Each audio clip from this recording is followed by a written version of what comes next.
Pengertian hadas. Hadas ialah satu kekotoran maknawi pada diri yang menegah sahnya ibadah yang disyariatkan bersuci, iaitu solat, tawaf dan sebagainya. Orang berhadas tidak bersih di sisi Allah, sekalipun di sisi manusia kelihatan bersih. Kerana itu, orang yang berhadas wajib menyucikan dirinya mengikut cara yang ditetapkan oleh syarak sebelum menghadap Allah melalui ibadah-ibadah tadi. Jenis-jenis hadas. Hadas terbahagi kepada dua, iaitu hadas kecil dan hadas besar. Cara menyucikan hadas yang ditetapkan oleh syarak ada tiga, iaitu yang pertama dengan berwuduk, yakni untuk menyucikan hadas kecil. Yang kedua, mandi, iaitu untuk menyucikan hadas yang besar. Yang ketiga, tayamum, iaitu gantian kepada wuduk ataupun mandi. Dalil tentang berhadas ada disebut di dalam Al-Quran, iaitu di dalam Suratul Ma'idah ayat yang ke-6 yang berbunyi, A'udzu billahi minasyaitonir rajim. يا أيها الذين آمنوا إذا قمتم إلى الصلاة فاغسلوا وجوهكم وأيديكم إلى المرافق وامسحوا برؤوسكم وأرجلكم إلى الكعبين وإن كنتم جنبا طهروا وإن كنتم مرضى أو على سفر أو جاء أحد منكم من الغائط أو لامستم النساء فلم تجدوا ماء فتيمموا صعيدا طيبا فامسحوا بوجوهكم وأيديكم منه ما يريد الله ليجعل عليكم من حرج ولكن يريد ليطهركم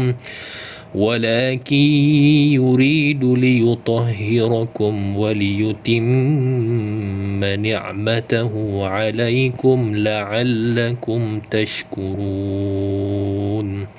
Yang bermaksud, wahai orang-orang yang beriman, apabila kamu hendak mengerjakan sembahyang padahal kamu berhadas kecil, maka berwuduklah, iaitu basuhlah mukamu dan kedua belah tanganmu meliputi siku, dan sapulah sebahagian dari kepalamu, dan basuhlah kedua belah kakimu meliputi buku lali. Dan jika kamu berjunub, yakni berhadas besar, maka bersucilah dengan mandi wajib. Dan jika kamu sakit, yakni tidak boleh terkena air, atau dalam pelayaran, atau salah seorang dari kamu datang dari tempat buang air, atau kamu sentuh perempuan sedang kamu tidak mendapat air untuk berwuduk dan mandi, maka hendaklah kamu bertayamum dengan tanah, yakni dengan menggunakan debu yang bersih, iaitu sapulah muka kamu dan kedua belah tangan kamu dengan tanah debu itu. Allah tidak mahu menjadikan kamu menanggung sesuatu kesusahan, yakni kepayahan, tetapi ia berkehendak membersihkan, yakni mensucikan kamu, dan hendak menyempurnakan nikmatnya kepada kamu supaya kamu bersyukur. Suratul Ma'idah ayat yang ke-6. Antara sebab-sebab terjadinya hadas kecil, yang pertama, keluar sesuatu daripada kemaluan. Keluar sesuatu dari kemaluan, sama ada kemaluan hadapan atau belakang, yakni zakar atau dubur. Sama ada yang keluar itu ialah air kencing, tahi, kentut, air mazi atau air wadi, akan membatalkan wuduk.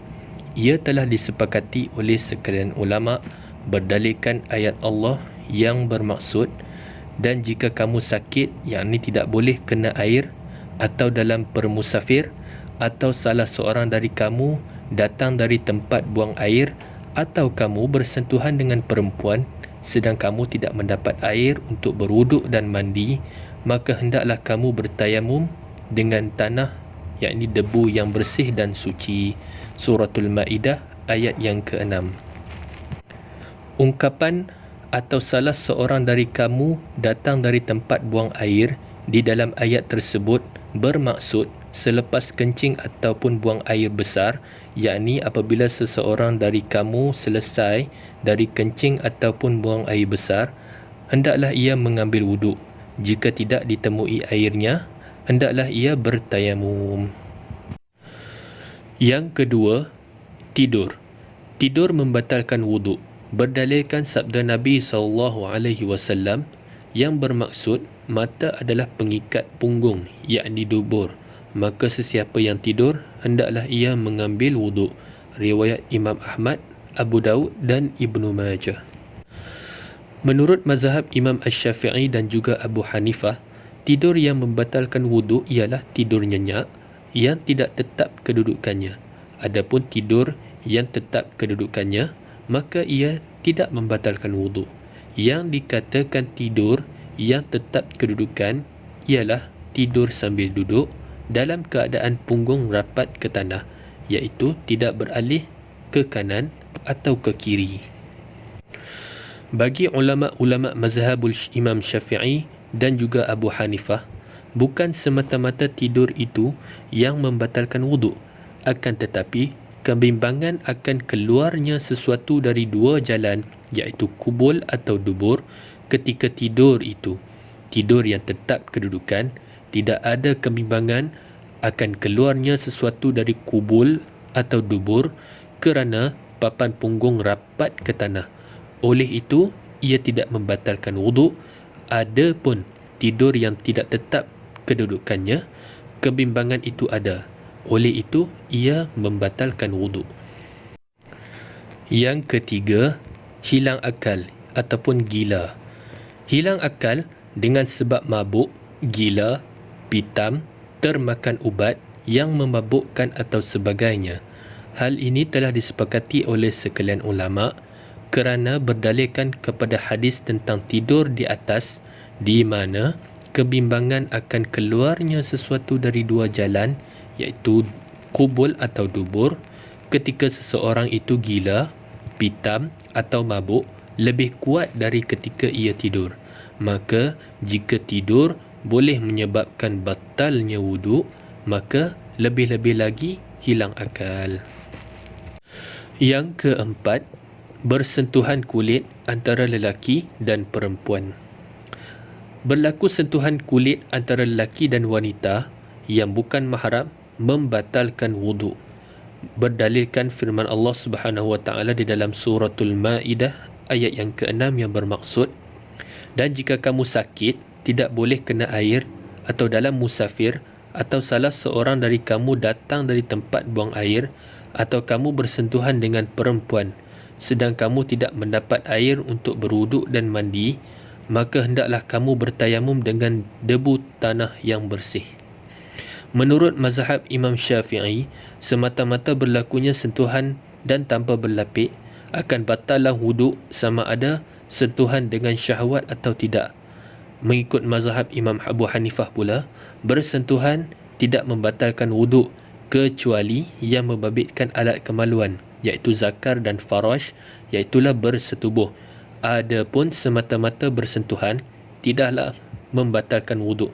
Mengikut mazhab Imam Ahmad dan Malik pula, bersentuhan antara lelaki dan perempuan hanya membatalkan wuduk jika dengan merasai kelazatan atau dengan maksud merasai kelazatan, ataupun bersentuhan semata-mata tidaklah membatalkan wuduk. Yang kelima, menyentuh zakar atau faraj. Menyentuh zakar atau faraj dengan tangan tanpa berlapik akan membatalkan wuduk. Sentuhan yang membatalkan wuduk ialah sentuhan dengan tangan. Sentuhan dengan anggota yang lain dari tangan tidak membatalkan wuduk, dan ini telah disepakati oleh sekalian ulama. Menurut mazhab Imam Syafi'i, sentuhan tangan yang membatalkan wuduk itu ialah dengan bahagian tapak tangan atau perut anak jari dan tanpa berlapik. Adapun sentuhan dengan belakang tangan tidaklah membatalkan wuduk. Menurut mazhab Imam Ahmad pula, sentuhan tangan iaitu tanpa berlapik secara keseluruhannya membatalkan wuduk, sama ada dengan bahagian tapaknya atau belakangnya. Manakala menurut pandangan Imam Malik pula, sentuhan yang membatalkan wuduk ialah sentuhan dengan syahwat. Adapun sentuhan tanpa syahwat tidaklah membatalkan wuduk. Yang keenam, keluar najis dari badan. Keluar darah sama ada darah bekam, darah hidung atau sebagainya, nanah atau air bisa, iaitu benda-benda yang dianggap najis dari badan membatalkan wuduk mengikut pandangan mazhab Imam Abu Hanifah dan Imam Ahmad, sekalipun tidak melalui zakar atau faraj atau dubur, dengan syarat yang keluar itu adalah banyak mengikut Imam Ahmad atau mengalir mengikut Imam Abu Hanifah. Mengikut pandangan mazhab Imam Syafi'i dan Imam Malik pula, perkara tersebut tidaklah membatalkan wuduk. Mereka berdalilkan hadis dari Anas radhiyallahu anhu yang menceritakan Rasulullah sallallahu alaihi wasallam telah berbekam, kemudian baginda menunaikan solat tanpa mengambil wuduk. Baginda hanya membasuh tempat bekamnya sahaja. Yang ketujuh, muntah. Muntah membatalkan wuduk pada pandangan mazhab Imam Abu Hanifah dan Imam Ahmad jika muntah itu banyak atau hingga memenuhi mulut. Manakala menurut pandangan mazhab Imam Syafi'i dan Imam Malik pula, ia tidaklah membatalkan wuduk. Yang ke-8, ketawa berdekah di dalam solat. Para ulama bersepakat bahawa ketawa dengan berdekah, yakni hingga didengari orang yang berdekatan ketika sedang solat, akan membatalkan wuduk. Adakah ia juga turut membatalkan wuduk? Menurut Imam Abu Hanifah, ia. Ketawa berdekah di dalam solat akan membatalkan wuduk. Menurut jumhur ulama pula, termasuk mazhab Imam Syafi'i, Imam Malik dan Imam Ahmad, ketawa berdekah itu tidaklah membatalkan wuduk kerana perkara yang jika berlakunya di luar solat tidak membatalkan wuduk. Tentunya jika berlaku di dalam solat juga tidak akan membatalkan wuduk. Yang ke-9, timbul syak atau keraguan. Menurut mazhab Imam Malik, jika seseorang itu syak atau ragu sama ada ia masih berwuduk atau tidak, semata-mata timbulnya syak itu, maka batallah wuduknya. Namun jumhur mazhab berpendapat semata-mata syak atau ragu tidaklah membatalkan wuduk sehinggalah diyakini benar-benar bahawa telah berlakunya perkara-perkara yang membatalkan wuduk tadi, barulah wuduk dikira batal. Pendapat jumhur ini bertepatan dengan hadis Nabi SAW di mana Ubbad bin Tamim meriwayatkan dari bapa saudaranya yang bertanya kepada Nabi SAW tentang seorang lelaki yang ragu-ragu semasa di dalam solat.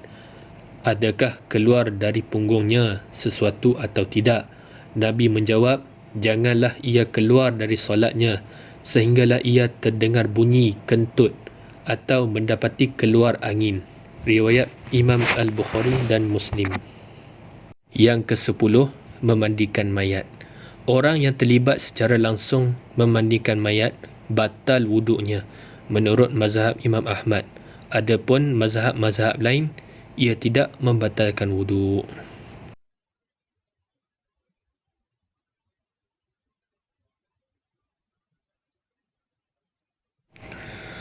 Sebab-sebab berlakunya hadas besar. Yang pertama, kerana berjunub. Seseorang itu dikatakan berjunub dengan dua sebab. Yang pertama, kerana bersetubuh dengan pasangan, suami atau isteri, sama ada keluar mani atau tidak ketika persetubuhan itu. Semata-mata berlakunya persetubuhan, iaitu masuknya zakar ke dalam faraj, maka dianggaplah seseorang itu berjunub sekalipun tidak keluar mani. Yang kedua, keluar mani dari kemaluan sama ada dengan sengaja seperti mengeluarkan dengan tangan atau berkhayal, atau tidak sengaja seperti bermimpi. orang yang keluar mani dari kemaluannya, ia dianggap berjunub dan wajib mandi. Yang kedua, kerana kedatangan haid dan nifas.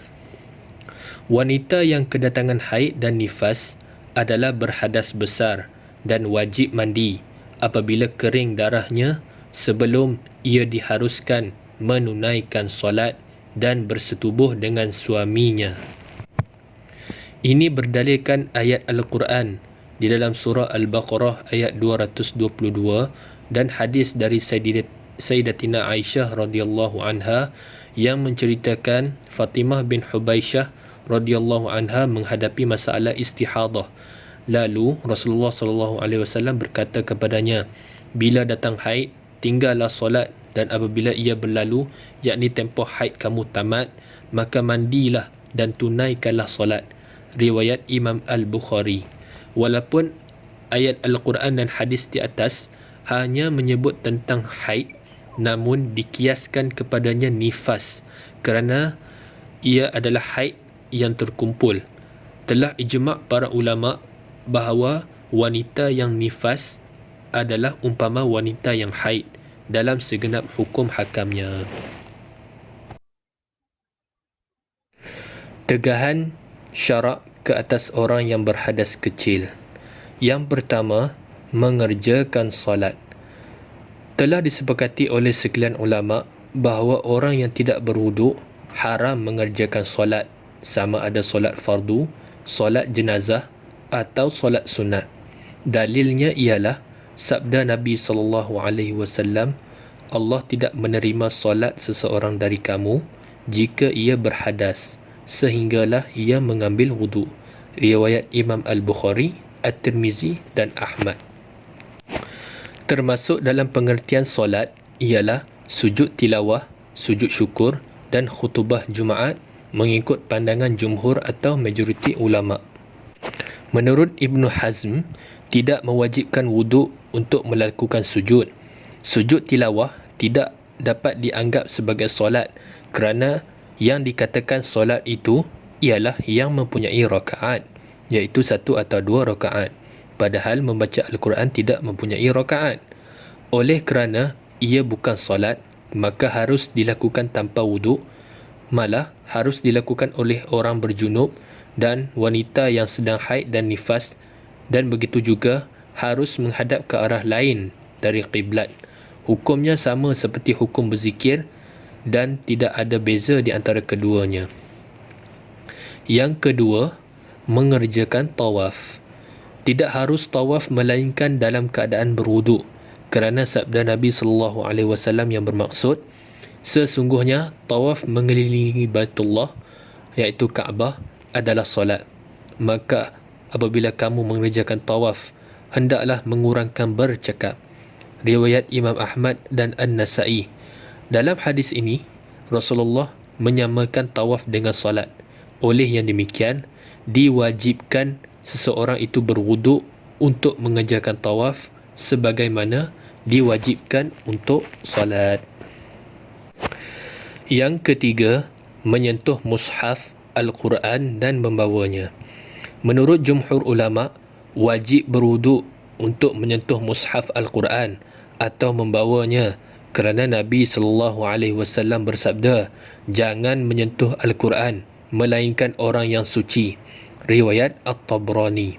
Sebahagian ulama tidak mewajibkannya, yakni bagi mereka harus menyentuh mushaf Al-Quran tanpa berwuduk. Antara mereka ialah Ibnu Abbas, ulama-ulama mazhab Zaidiyah dan Zahiriyah, termasuk Ibnu Hazm. Menurut mereka, maksud suci dalam hadis di atas ialah suci dari kufur. Jadi, maksud hadis tersebut menurut mereka, jangan menyentuh Al-Quran melainkan orang beriman. Adapun untuk membaca atau melihatnya sahaja tanpa menyentuhnya, tidaklah diwajibkan berwuduk. Hukum ini disepakati oleh sekalian ulama. Begitu juga para ulama mengharuskan kanak-kanak menyentuh Al-Quran tanpa wuduk untuk tujuan belajar kerana ia belum mukallaf. Namun yang afdal ialah menyuruhnya mengambil wuduk. Perkara yang dimakruhkan ke atas orang yang berjunub Yang pertama, tidur sebelum membasah kemaluan dan mengambil wuduk. Dimakruhkan ke atas orang berjunub tidur sebelum membasuh kemaluannya dan mengambil wuduk. Ibnu Umar radhiyallahu anhu pernah bertanya kepada Rasulullah sallallahu alaihi wasallam, "Ya Rasulullah, adakah harus seseorang dari kami tidur dalam keadaan ia berjunub?" Baginda menjawab, "Ya, jika ia mengambil wuduk." Riwayat Imam Al-Bukhari dan Muslim. Sayyidatina Aisyah radhiyallahu anha pula menceritakan, adakah Nabi sallallahu alaihi wasallam jika ia hendak tidur semasa ia sedang berjunub, ia akan membasuh kemaluannya dan mengambil wuduk sebagaimana wuduk di dalam solat. Riwayat Imam Al-Bukhari dan Muslim. Yang kedua, minum atau makan kecuali setelah mengambil wuduk terlebih dahulu. Terdapat hadis menjelaskan, adakah Rasulullah SAW semasa ia berjunub, jika ia hendak makan atau minum, beliau akan mengambil wuduk terlebih dahulu sebagaimana wuduk untuk solat. Riwayat Imam Muslim. Ammar bin Yasir radhiyallahu anhu menceritakan, sesungguhnya Nabi SAW memberi kelonggaran kepada orang berjunub jika ia hendak makan atau minum atau tidur asalkan ia mengambil wuduk. Riwayat Imam Abu Daud, At-Tirmizi. Yang ketiga, kembali bersetubuh.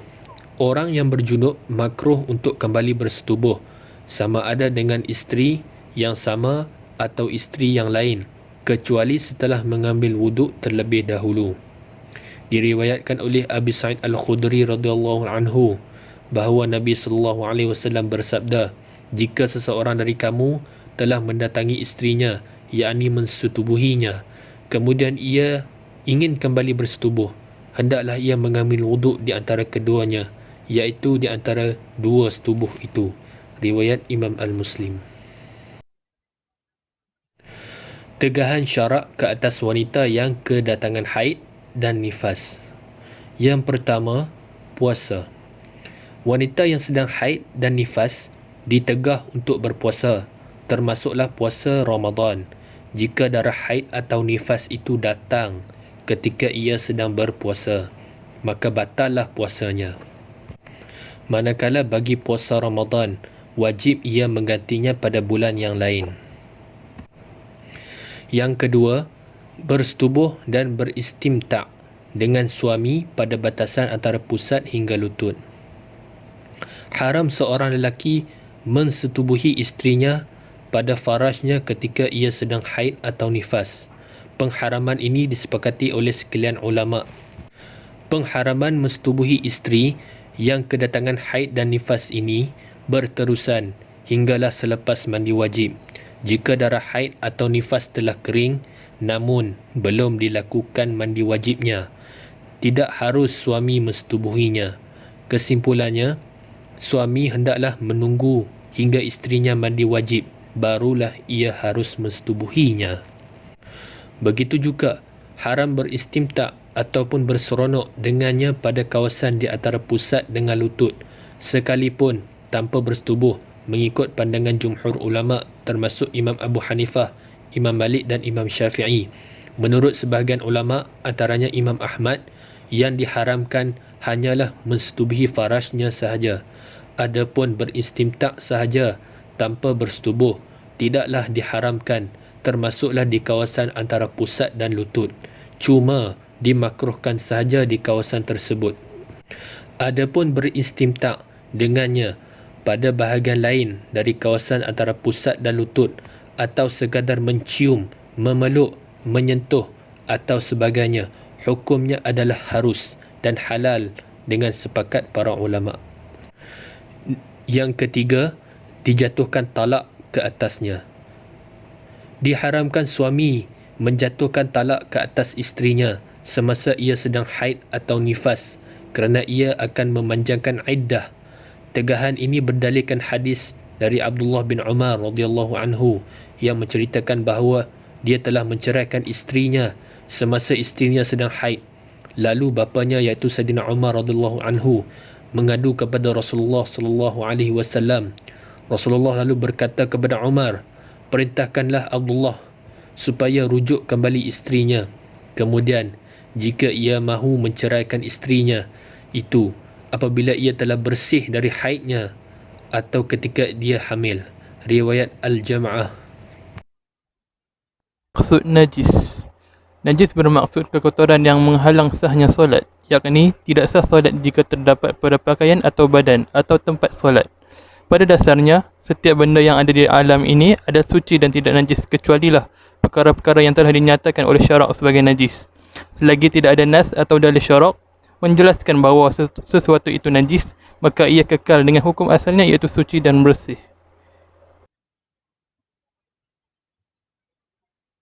Jenis najis di dalam Islam.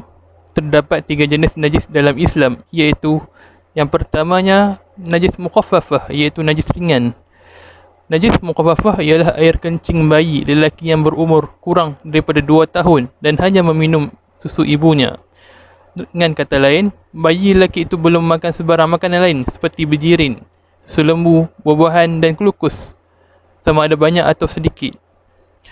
Yang kedua, najis mukhaladzah, iaitu najis berat. Najis mukhaladzah adalah apa sahaja yang ada pada anjing dan babi dan keturunan kedua-duanya. Contohnya, bulu, tulang, air liur dan haiwan kecukan yang terhasil daripada kedua-duanya. Dan yang ketiga, najis mutawassithah, iaitu najis pertengahan.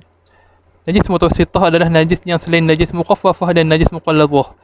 Ini termasuk qamar, iaitu arak yang bermaksud minuman atau cecair yang memabukkan seperti arak, samsu dan sebarang bentuk minuman keras. Bangkai binatang, semua haiwan yang halal dimakan tetapi tidak disembelih mengikut syarat hukumnya najis. Darah dan nanah yang mengalir, sesuatu yang keluar dari kubur dan dubur kecuali air mani. Ini termasuk air kencing, tahi, air mazi, air wadi, darah dan sebagainya. Bahagian anggota binatang yang halal dimakan iaitu terpisah daripada badannya ketika ia masih hidup, kecuali bulu dan kulitnya. Contohnya bulu biri-biri yang dicukur sewaktu ia masih hidup. Bulunya itu tidak najis. Tetapi apabila dipotong telinga atau tanduknya ketika ia masih hidup, maka telinganya dan tanduknya itu najis. Adakah air mani dan air mazi itu najis? Yang pertamanya, air mani. Air mani ialah air yang terpancuk keluar dari alat kelamin lelaki ketika bersetubuh atau apabila mencapai puncak syahwatnya atau bermimpi. Air mani bukan najis tetapi perlu mandi wajib bagi menyucikan untuk membolehkan seorang menunaikan ibadah. Yang kedua, air mazi. Air mazi ialah cecair jernih yang keluar dari alat kelamin. Biasanya keluar terdahulu daripada mani, yang tidak mewajibkan seseorang mandi junub. Air mazi adalah najis dan tidak wajib mandi, memadai membasuh sahaja tempat berkenaan. Air wadi. Air wadi ialah air putih yang pekat yang keluar dari zakar atau farash ketika badan penat bekerja. Hukumnya adalah najis mutawassithah, iaitu sama dengan air mazi, dan tidak perlu mandi wajib memadai dengan membasuhnya sahaja. Bentuk keadaan najis. Yang pertamanya, najis aini. Najis aini adalah najis yang dapat dilihat atau dirasa atau dihidu baunya. Contohnya ialah tahi, air kencing dan darah. Yang kedua, najis hukmi. Najis hukmi adalah najis yang sudah hilang kesannya seperti sudah hilang bau atau warnanya. Contohnya air kencing yang sudah kering. Najis yang dimaafkan syarak. Kadang-kala ada najis yang terkena pada tubuh dan sesuatu tempat yang sukar dikesan atau dielakkan. Jenis najis seumpama ini dengan beberapa syarat tertentu dimaafkan sehingga ibadah boleh dilakukan tanpa membersihkannya terlebih dahulu. Antara jenis najis yang dimaafkan termasuklah najis yang halus dan sedikit sehingga sukar dilihat dengan mata kasar. Contohnya najis pada kaki lalat dan percikan air najis yang sedikit. Darah, nanah dan muntah yang sedikit dan tidak mengalir. Ini termasuk tumpukan darah, nanah dan muntah yang besarnya tidak melebihi ukuran wang shilling 5 sen. Bangkai binatang yang tidak berdarah seperti lalat dan semut. Darah dan nanah yang keluar daripada luka pada tubuh sendiri walaupun banyak. Namun, sekiranya darah dan nanah itu daripada tubuh orang lain, hukumnya tetap najis. Najis binatang melata yang sukar dikesan atau dielakkan. Najis ikan di dalam air, tetapi dengan syarat tidak mengubah sifat air. Najis burung yang terkena pada pakaian di tempat-tempat tumpuan manusia seperti kawasan Masjidil Haram, Masjid Nabawi dan Masjid Umawi. Ini disebabkan ia suka dielakkan. Yang terakhir, darah yang ada di dalam daging yang sudah siap dilapah dan dipotong.